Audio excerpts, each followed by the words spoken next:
Hello dear student. मेरा नाम है अर्जुन सिंह और आज हम कूलाम्स लॉ जो है उससे रिलेटेड जो न्यूमेरिकल्स हैं उनको स्टडी करने वाले हैं कि किस प्रकार से हम न्यूमेरिकल बना सकते हैं, किस प्रकार से न्यूमेरिकल्स को सॉल्व कर सकते हैं जो कि कूलाम्स लॉ पर रिलेटेड है। हमने कूलाम्स लॉ जो है वो कवर कर लिया है पिछली वीडियो में, तो अगर आपने वो वीडियो नहीं देखी है तो उसे देख लीजिए, ठीक है। उसके बाद यहाँ पर जो जितने भी न्यूमेरिकल हम करने वाले हैं उनको सीखेंगे, ठीक है। तो पहला हमारे पास जो न्यूमेरिकल है वो ये है कि there are two charges 4q and -q which are at r distance apart. Force between the two charges are F. If they are touched together then kept both at original places, what will be the force now? Okay, तो मैं आपको समझा देता हूँ ये क्या कह रहा है क्वेश्चन। ये कह रहा है कि दो चार्जेस हैं, एक है 4q और एक है -2q। ये समझाने के लिए इस प्रकार से बना दिया गया। वैसे तो ये पॉइंट चार्ज होंगे, ठीक है। तो ये 4q और -2q, इनके बीच की जो डिस्टेंस है वो इस समय r है, ठीक है। अब किया क्या हमने कि इन दोनों को चार्जेस को एक साथ लाए, टच कराया और वापस से अपनी अपनी ओरिजिनल प्लेसेस पर रख दिया। तो अगर जब इनको नहीं टच कराया था तब इनके बीच जो फोर्स था, कूलाम फोर्स, वो कितना था? F था, ठीक है। अब जाहिर सी बात है एक प्लस है तो दूसरा माइनस है तो अट्रैक्टिव फोर्स होगा, ठीक है। तो अब उन्होंने कहा कि अगर दोनों को टच कराकर उनकी ओरिजिनल प्लेसेस पर रख दिया जाए तो क्या फोर्स अब हो जाएगा, ठीक है। तो सिंपल सी बात है, एक कॉन्सेप्ट है इसके पीछे और डिस्कस करते हैं। तो सबसे पहले इसको समझते हैं क्या है। एक चार्ज है, इस समय बात करते हैं, तो एक चार्ज है आपके पास 4q और दूसरा चार्ज है आपके पास -2q। डिस्टेंस दोनों के बीच की कितनी है? r, ठीक है, स्मॉल r। अब देखो इनके बीच वो फोर्स जो दिया है वो कैपिटल F दिया हुआ है, यानी जो अट्रैक्टिव फोर्स होगा। तो पहले इस फोर्स को निकाल सकते हैं, कितना F की वैल्यू कितनी आएगी? तो F की value from Coulomb's law, Coulomb's law क्या होता है? 1/4 pi epsilon not Q1 Q2 upon r square. अगर Q1 और Q2 दो चार्जेस हैं तो उनके बीच जो फोर्स होगा वो Q1 Q2 upon r square होगा। 1/4 पाई एप्सिलॉन नॉट एक कांस्टेंट है जिसकी वैल्यू हम जानते हैं कितनी होती है। जिसकी वैल्यू होती है 1/4 पाई एप्सिलॉन नॉट की वैल्यू होती है 9 × 10 की power 9 newton metre square upon coulomb का होल स्क्वायर। ओके, तो ये वैल्यू हमें पता है, ठीक है। तो सबसे पहले हमने ये लिख लिया, उसके बाद वैल्यू लगा लेते हैं 1/4 पाई एप्सिलॉन नॉट, ठीक है। ये हो जाएगा 4q। ओके, यहाँ पर क्योंकि ये वेक्टर क्वांटिटी है तो चार्ज जो है वो हमेशा पॉजिटिव में ही लगेगा, तो क्या हो जाएगा 2q, okay, and upon r square. तो f की वैल्यू आ जाएगी 1/4 pi epsilon not 8q square upon r square. तो f की वैल्यू हमने यहां से निकाल ली, ठीक है। ओके, तो अब हम क्या करेंगे, अब उसने जो क्वेश्चन में दिया है उसने गिवन, ठीक है, गिवन क्या है हमें? गिवन ये है दोनों को क्या करा गया है? टच कराया गया है, दोनों को आपस में टच कराया गया है और फिर उनकी ओरिजिनल प्लेसेस पे r ही डिस्टेंस पे रख दिया गया। तो अब कितना फोर्स हो जाएगा? तो अब देखते हैं, टच कराने आफ्टर टचिंग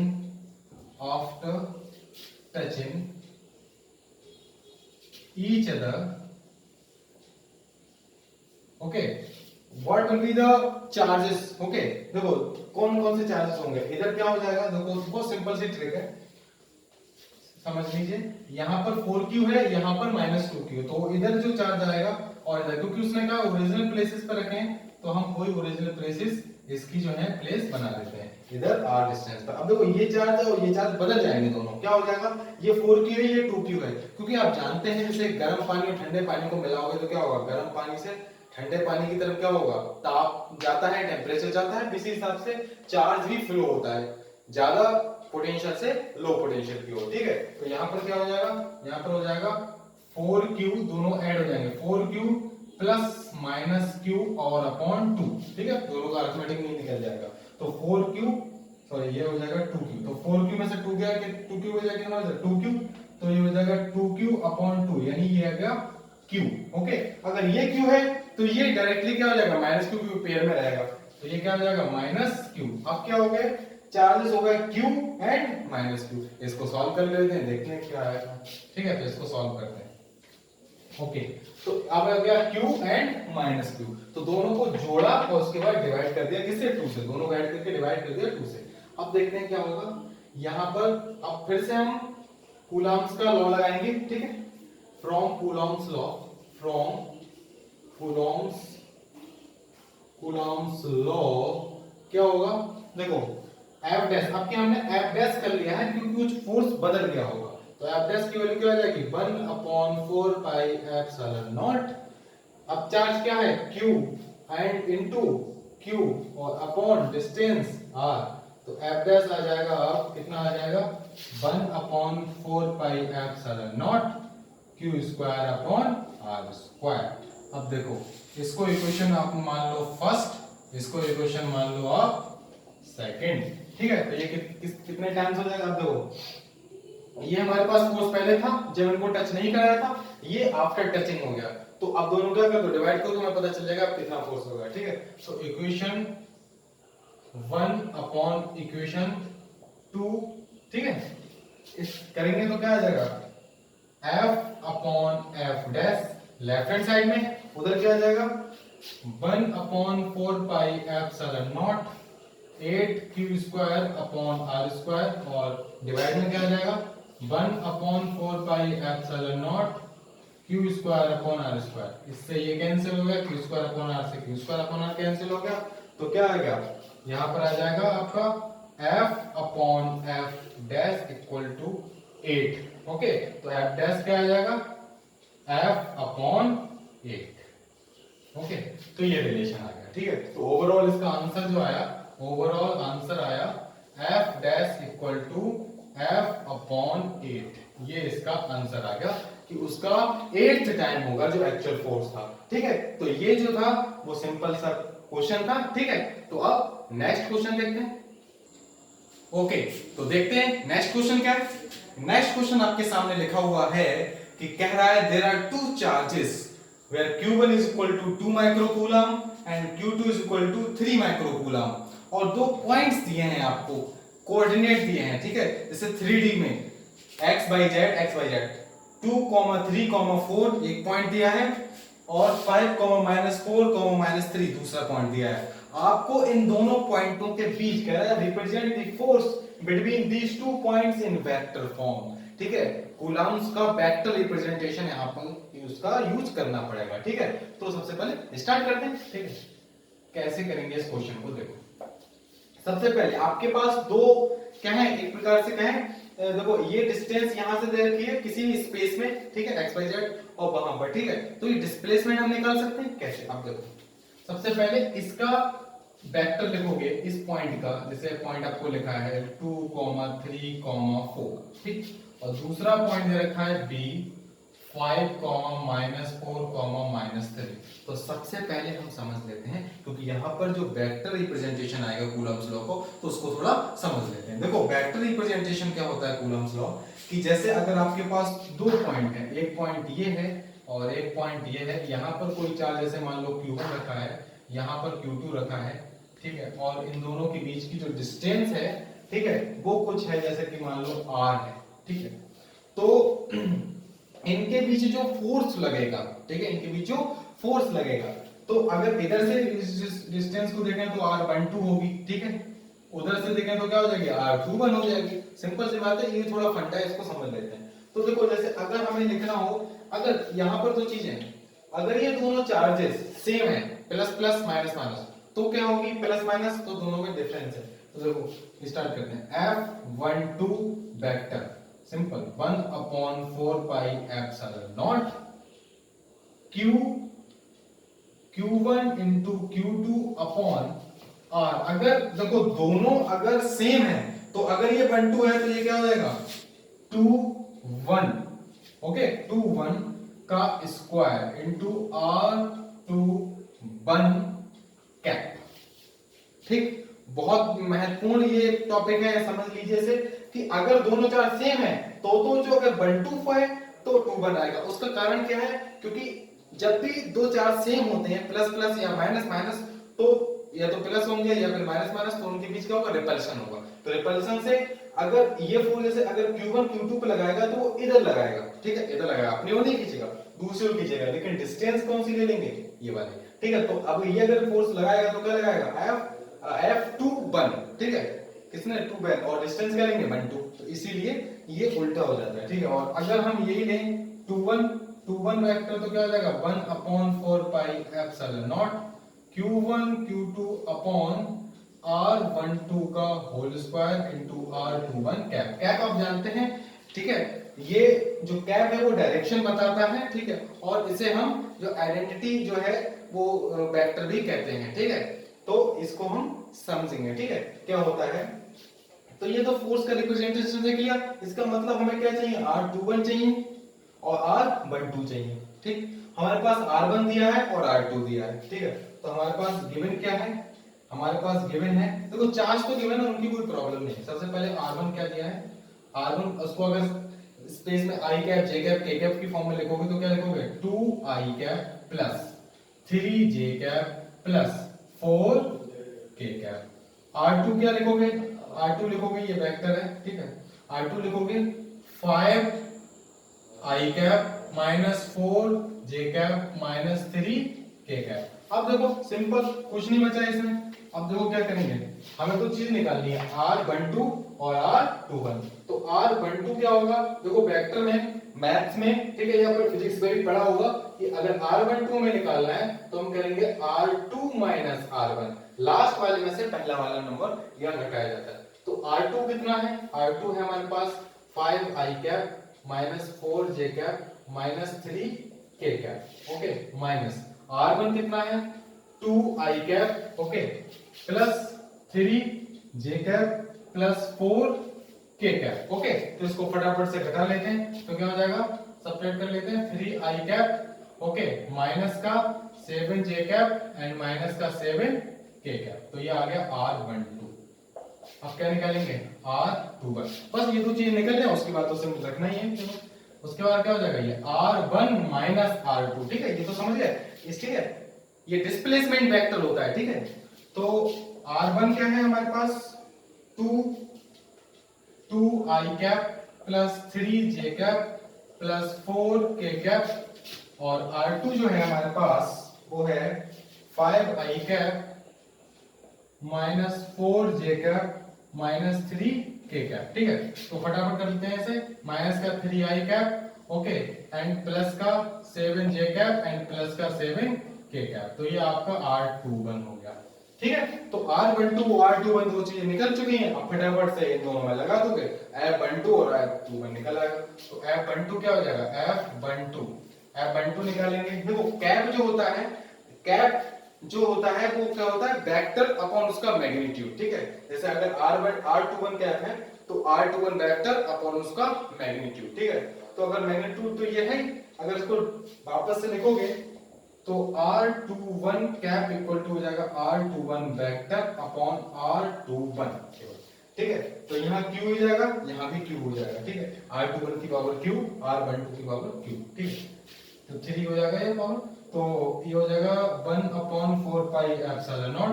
q1 कितना दिया है 2, और 2 into 3 6, और 10 की पावर माइनस क्या हो जाएगा, -6 -6 12 हो जाएगा, और अपॉन क्या आ जाएगा, क्योंकि q हो जाएगी पावर, तो r21 क्या है ये है, ठीक है, r21 लिखना है। तो इसका क्या निकालना पड़ेगा, मैग्नीट्यूड। तो इसका मैग्नीट्यूड निकाल लेते हैं, ठीक है। तो इसका मैग्नीट्यूड क्या आ जाएगा, देखो √3 का स्क्वायर प्लस 7 का स्क्वायर प्लस 7 का स्क्वायर, और इसकी पावर क्या आ जाएगी 3, ठीक। और इसको एज इट इज लिख देंगे -3i cap plus 7j cap plus 7k cap. लो हो गया जी, इसको सॉल्व कर लेंगे।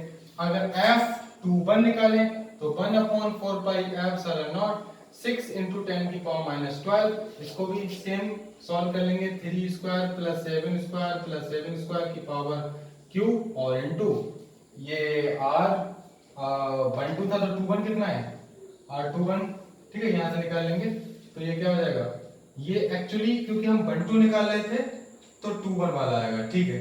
अब ये वाला आएगा तो आ जाएगा 3i cap, okay, 3i cap minus 7j cap minus का 7k कैप। तो आप ध्यान से देखो, आपने जब भी वेक्टर रिप्रेजेंटेशन पढ़ा होगा कूलम्स लॉ का, तो ये बात समझी होगी कि कूलम्स जो लॉ होता है वो F12 is equal to minus का F21, ठीक है।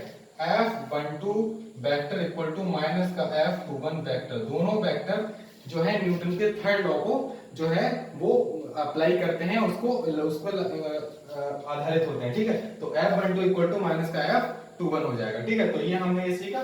हम नेक्स्ट क्वेश्चन करते हैं। ओके, तो देखते हैं कि नेक्स्ट क्वेश्चन क्या है।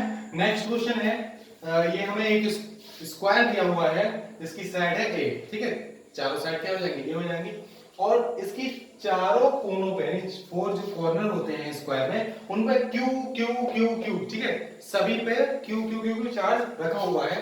तो आपको D पॉइंट पर, ठीक है, ओवरऑल सबके द्वारा जो फोर्स लग रहा होगा सबके कारण, ठीक है, वो निकालना है। Find the force on the charge placed at corner D, ठीक है। तो देखते हैं किस प्रकार से इसे सॉल्व करते हैं, ठीक है। सॉल्यूशन देखो, सबसे पहले यहीं पर इसे सीख लेते हैं। देखो यहाँ पर कितने चार्जेस हैं, 4 है, Q यहाँ पर है, एक यहाँ, एक यहाँ, एक यहाँ, ठीक है। आपको इस पे निकालना है, ठीक है। तो देखो इसके ठीक है, इसके कारण भी निकलेगा, इसके कारण भी और इसके कारण भी, 3 हो गए। अब हम किसी एक लाइन ज्वाइनिंग पे लगाते हैं, किस पे लगाते हैं, लाइन ज्वाइनिंग पर। देखो अगर ये चार्ज यहाँ पर Q है और यहाँ पर Q है, तो यहाँ पर ये इस लाइन ज्वाइनिंग पे आ जाएगा, ठीक है। तो यहाँ जो चार्ज आएगा, अब जैसे इसको क्या लिखेंगे, CD लिख लेंगे कि FCD, उसकी डायरेक्शन इधर आ रही है, ठीक है। उसके बाद एक फोर्स इधर आ जाएगा जो हो जाएगा FAD, ठीक है, उसकी डायरेक्शन ये है A से D की ओर, इसकी डायरेक्शन क्या है, C से D की ओर। एक फोर्स इसके कारण लगेगा क्योंकि ये चार्ज है, तो क्योंकि ये सीधा सीधा लगेगा तो ये सिंपल इस प्रकार से आएगा, तो ये क्या आ जाएगा VD, तो ये हो जाएगा FBD, ठीक है। ये 3 फोर्स समझ में आ गए, ठीक है। एक CD FCD FAD FBD, ये थोड़ा लचीला हो गया, ये सीधा ही होगा, ठीक है, ऐसा नहीं होगा, सिंपल, ठीक है, एक लाइन पे, ठीक है। जो कूलम्ब्स लॉ होता है वो एक लाइन ज्वाइनिंग को फॉलो करता है, जैसे कि हमारा जो ग्रेविटेशन लॉ है, ठीक है, एक लाइन पर लगता है, ठीक है। वो इमेजिनरी लाइन हम मान लेते हैं, ठीक है, कि यहाँ पर ये है, यहाँ पर ये है, यहाँ पर ये है, ठीक है। अब देखो कूलम्ब फोर्स में फोर्स निकालने के लिए क्या चाहिए हमें, दोनों चार्ज चाहिए और डिस्टेंस चाहिए, दोनों के बीच के डिस्टेंस। तो यहाँ पर डिस्टेंस दी है, चार्ज दिया है, डिस्टेंस दी है, चार्ज दिया है, यहाँ पर डिस्टेंस नहीं है, तो उसको सॉल्व करना पड़ेगा। तो यहाँ देखो राइट एंगल ट्रायंगल बनना है, तो राइट एंगल ट्रायंगल में क्या हो जाएगा, अगर ये A है और ये A है, तो यहाँ पर क्या हो जाएगा, √a² plus a² equal to √2a हो जाएगा, क्या हो जाएगा, √2a, ठीक है।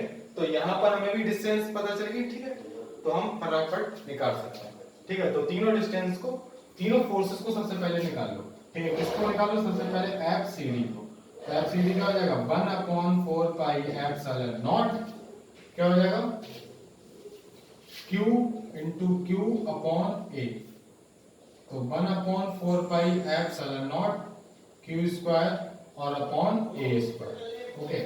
और फिर क्या हो जाएगा, AD, ठीक है, तो FAD क्या हो जाएगा, 1/4 pi epsilon naught Q into Q upon A² equal to 1/4 pi epsilon naught Q² upon A²। ये तो सिंपल थे, ठीक है, आपने डायरेक्ट फॉर्मूला का आ गया। अब यहाँ पर देखो, यहाँ भी Q है, यहाँ भी Q है, और डिस्टेंस कितनी है, √2 है, तो यहाँ भी निकाल लो, ये क्या हो जाएगा, FBD, ठीक है। तो 1/4 pi epsilon naught Q into Q, लेकिन आपकी डिस्टेंस A नहीं है बल्कि √2a है, तो क्या हो जाएगा, √2a और उसका होल स्क्वायर, और ठीक है, तो इसको सॉल्व करेंगे तो क्या आ जाएगा, 1/4 पाई एप्सिलॉन नॉट Q² और √2 का स्क्वायर 2 हो जाएगा, और ये हो जाएगा 2a²।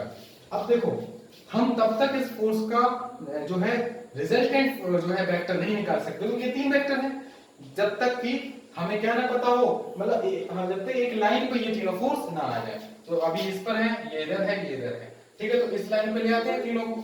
अब आप ध्यान से देखो, ये 90 है, तो बीच ये कितना हो जाएगा, 45 डिग्री, और ये कितना होगा, 45 डिग्री। तो इसका क्या अनुसार देखो, साइन कंपोनेंट जो होगा वो इधर उधर हो जाएंगे, लेकिन कॉस कंपोनेंट इसी लाइन पे आएंगे, ठीक है। किसी भी वेक्टर के 2 कंपोनेंट होते हैं, ठीक है। अगर ये इस प्रकार से है और ये, तो अगर ये थीटा वेक्टर है, ठीक है, तो यहाँ पर अगर ये f है तो ये हो जाएगा f cos थीटा, और ये इससे क्या हो जाएगा, f sin थीटा, ठीक है। तो f cos थीटा वाला वेक्टर इधर आ जाएगा, सिंपल सा। तो इधर क्या आ जाएगा, देखो f CD cos theta plus f AD cos theta plus FD, तो f नेट कितना आ जाएगा, f नेट आ जाएगा f C D cos 45 degree plus F A D cos 45 degree plus F B D. ठीक है, तो तीनों को हमने एक जगह लिख दिया। ठीक है, यहां पर आ जाएगा।